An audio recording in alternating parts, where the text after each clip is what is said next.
I have deemed 2025 the final boss to level up because it seems like a lot of people are struggling this year. And it's just been a hard year for a lot of people. I don't know why. It's been one of my hardest years too, which translates into transformation, really. We can look at things as pain or transformation. And from pain, we always have transformation, whether we want it or not. So, yeah, that's what we're going to talk about today. Just wanted to see how you're talking to yourself, check in, do a little check in.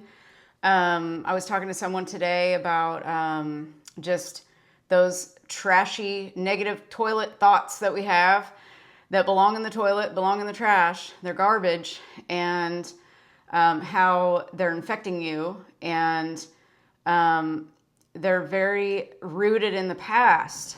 And how every time you think something from the past, it's showing up right now. Your brain and body don't know the difference. They think it's happening right now. So your body goes into fight or flight and your nervous system gets out of whack.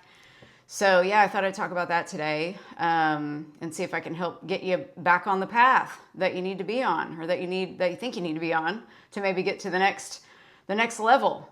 Because this is like the final boss. Like, what if this year or even today could be your final boss, and then you're done? And then you're on to the next you, the next level of you.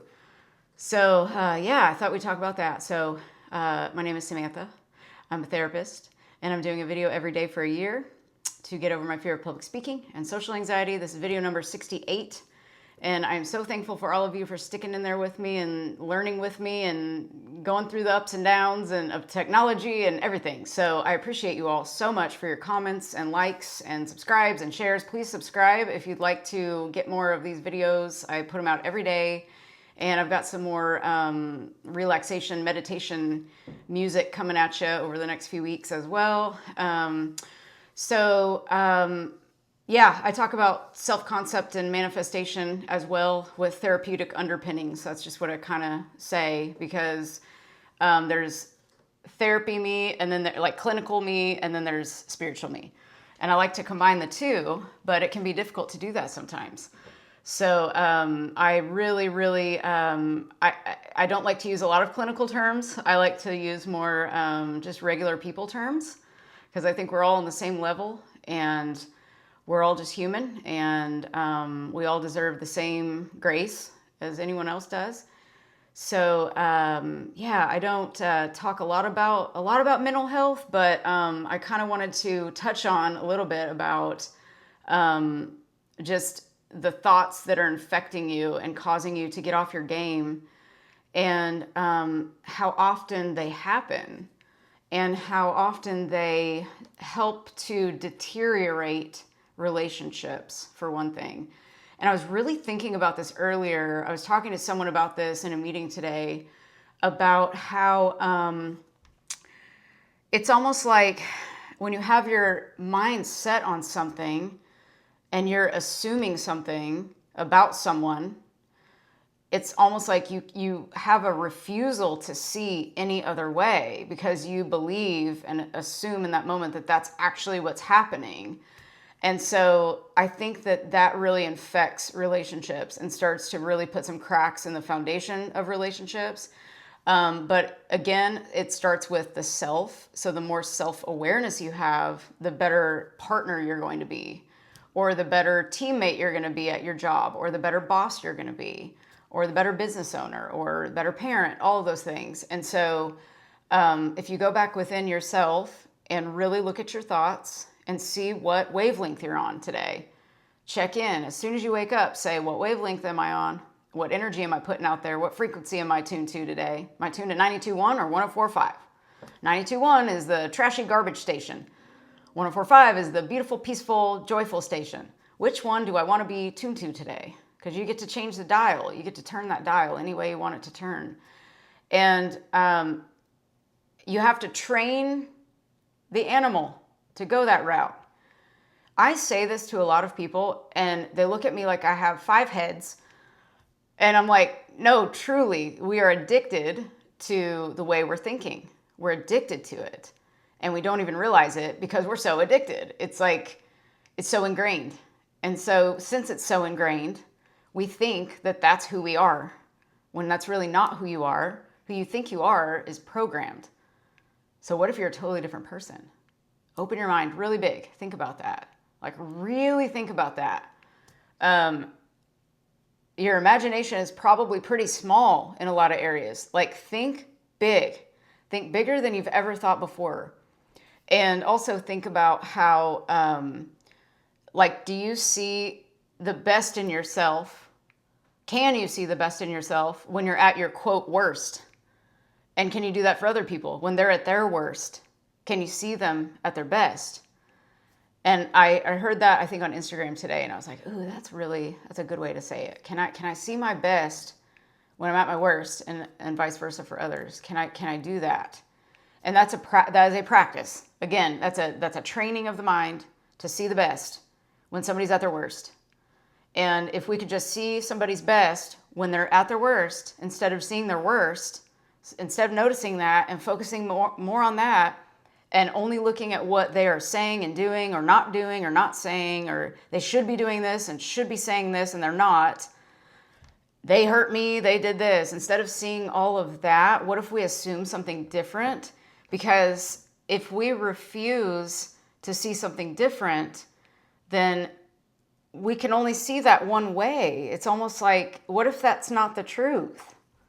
What if we can see another side of things that might actually be the truth? And I always tell people to look underneath somebody's behavior, because just because somebody is behaving some way does not mean always that they don't care. I hear that from a lot of people too. They think, well, since this person did this or didn't do this, they don't care.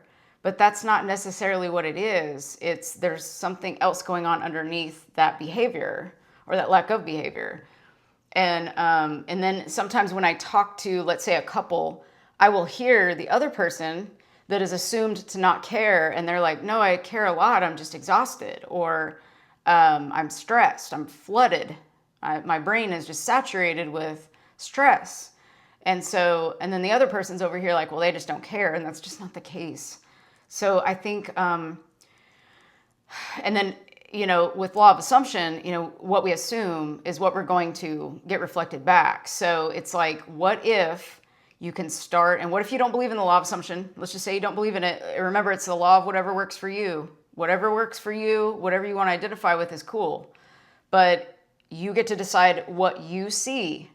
You get to decide what you focus on, what you put your attention on, because whatever you're conscious of is what you're going to see reflected back. And I think that's just the easiest way to explain it without being too weird or crazy or clinical or any of those things. It's just like, if you're aware of what you're thinking and what you're focusing on and what your attention is placed on, and it's like in the toilet, it needs to go in the trash, in the dumpster, and it's a swamp, whatever you want to call it. It's in the void. If your attention is over there, that's all you're going to see. And so it's like you have to be self-aware enough to catch yourself and say, this is what I'm thinking about. This is what I see. This is what I'm noticing. So what is it that I really want to see? Can I see the best in my partner? Can I see the best in myself? When I'm depressed or anxious or angry, can I start to become self-aware that I am feeling that way? And that is not me. I'm just feeling that way. It's a feeling that's passing through. And then what am I going to do with that? Am I going to dwell in that and ruminate? Or am I going to take some action and turn my thoughts a different direction and focus more on something else? And sometimes, like Esther Hicks says, about focusing on butterflies and feathers and blue glass, because she told one of the clients that called in to do that. And the client hung up and was like, I don't want to do that. I want my problem fixed. And she's like, that's the point, though. When you focus your attention on something else, everything shifts. Your state shifts. And that's what happened to Esther. She started talking about blue glass feathers and butterflies. And then a couple hours later or something, she saw all three of those in her life that just showed up out of nowhere. And so what you put your attention on and what you put your energy on, it flows to that. And when I learned about how, from the observer effect, like how an atom is observed underneath a microscope, it's observed differently by different people. It changes. So when a person observes it, it changes based on their perception. And so when I learned that, and humans are made of atoms, and I I thought, wow, when we look at a person a certain way, we're actually changing them. And then that's what we see reflected back. And that really got me when I was in my doctoral program for that. That was one of the biggest things that I learned in there. And it made me feel kind of bad at first, because I was like, man, I do see the bad in people sometimes, and I feel bad about that. And then I started thinking about, well, if I see the bad in me, I'm affecting me too with my thoughts. And then there was the Dr. Emoto, I think is his name, a Japanese doctor. Don't remember the year of this, but he did this study on water crystals and how words and music, whether they're positive or negative, or peaceful music versus rock music, let's say, it affects the crystals of the water. When they're frozen, they look more beautiful and more well-defined when there's I love you written on a piece of paper that faces the water versus I hate you facing the water. The crystals look different. They look deformed almost with the negative, with the I hate you. Excuse me for 1 second. They look totally different. And so then with the music, they look totally different too. So we're made of a lot of water. I think it's 70%. There's different, I've heard different calculations, but excuse me again, I got a cough all of a sudden. But so I looked at well, if we're looking at ourselves like that, we're affecting the water in our body. So it was kind of like just a different way to look at things. Like when you're projecting your energy on someone or yourself, you're affecting yourself just with your thoughts, which means if you're doing that with negativity, you can do that with positivity deliberately, because we might be doing it by default. We see something, we judge it like we always have, and then that's it. Had to take another break for a second. Sorry, guys. So the projection of our thought on people is really real. And I think it's really important to think about that and what you're thinking about yourself. So I'm choking on something. I don't know what's going on. So I'm going to end this video. Thank you for staying till the end of this. If this helped you, feel free to subscribe, share with someone who might need this message. Comment below if you have anything you want to say about what you think about the Dr. Emoto experiments. I'm choking. Guys, must have some allergies going on. I don't know what's going on. But thank you so much for watching, and I'll be back tomorrow. You guys have a wonderful evening or morning, whatever time it is where you are, and I'll see you tomorrow. Bye.